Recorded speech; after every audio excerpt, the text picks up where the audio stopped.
Nguyễn Hồ Phương Anh. Hôm nay mình sẽ chỉ cho các bạn cách cắt quả cầu giấy nha. Thì những nguyên liệu các bạn cần là 8 tờ giấy A4, một cây kéo,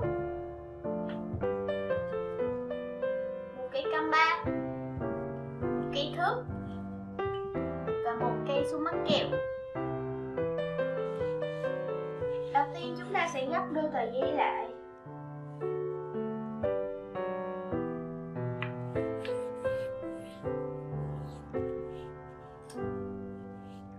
Dùng căm ba và canh là 6 cm nha.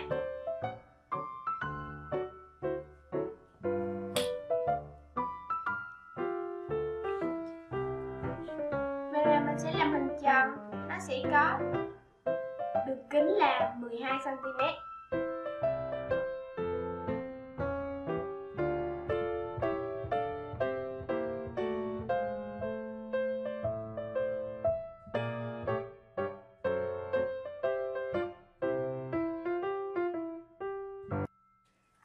Là mình sẽ có 2 tờ giấy hình tròn và những tờ giấy kia mình cũng sẽ cắt ra, là mình sẽ có là 16 hình tròn.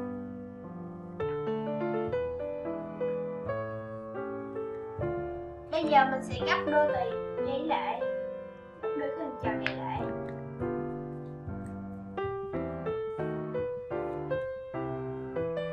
Và gấp vào thêm một lần nữa nha.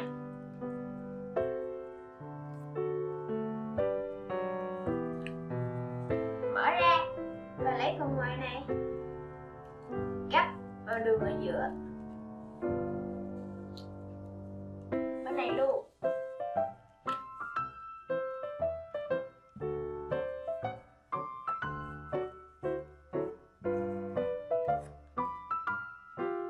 Đây.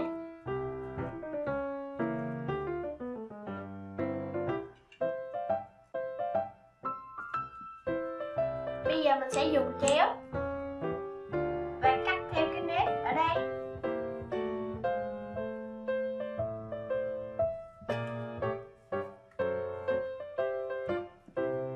Cắt theo cái hai đường bên này.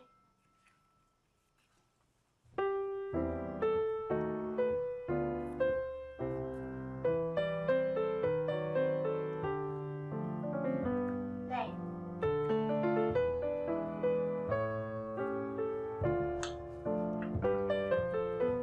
Tờ giấy kia thì mình sẽ gấp nó vào, gấp đôi thêm một lần nữa, mở ra và để tờ giấy mẫu, vào đây.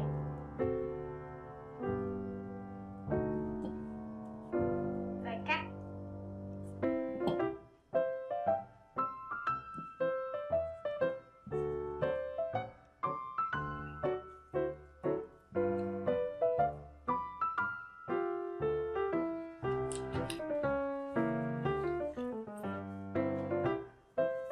Đây, ở đây thì mình đã có 16 hình tròn.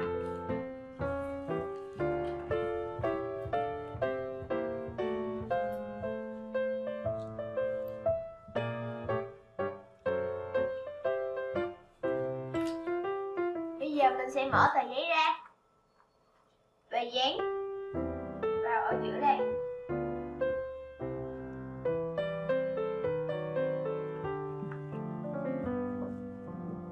Lại và những cái này luôn.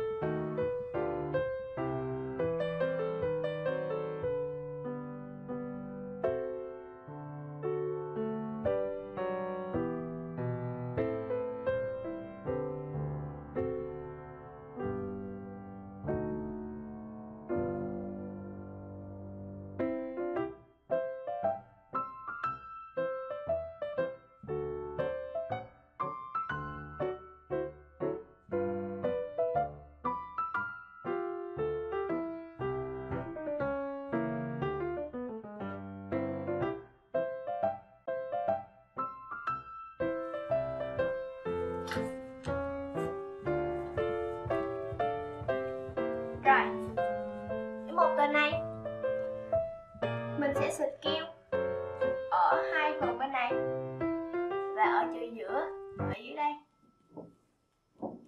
3 chỗ nha.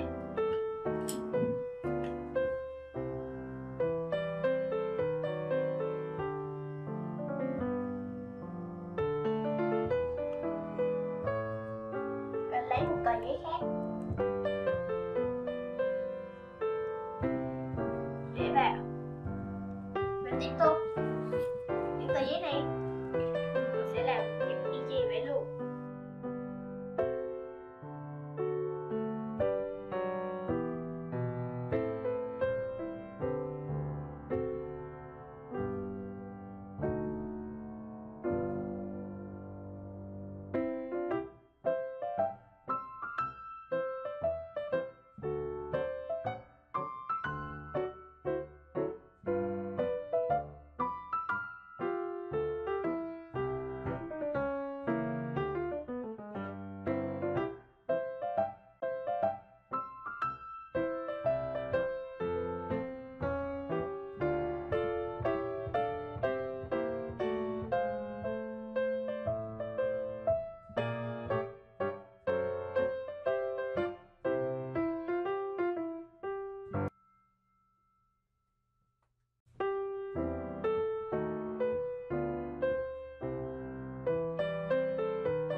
Bây giờ mình sẽ sử dụng 2 tờ giấy dài như thế này để làm cái hoa nha. Bây giờ mình sẽ nối nó lại để cho nó dài hơn.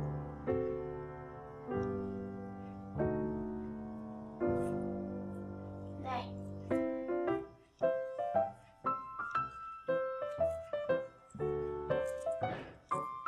Và ở phần dưới này mình sẽ dán thẳng như thế này nha.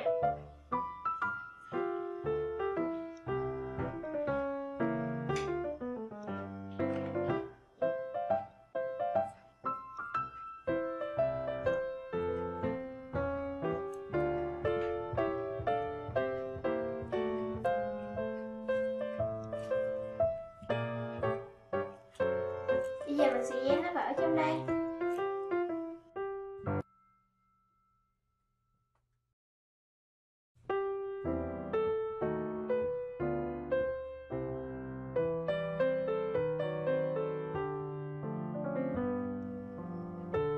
Rồi, bây giờ thì mình cũng sẽ tiếp tục chấm 3 chấm.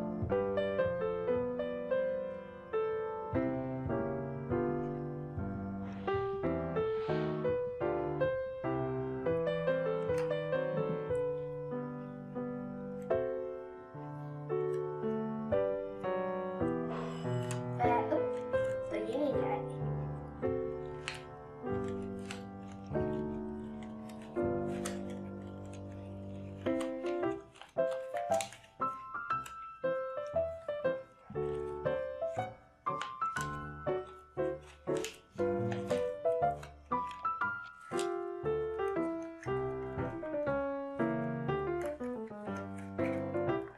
Mình sẽ chỉnh lại một chút xíu nha.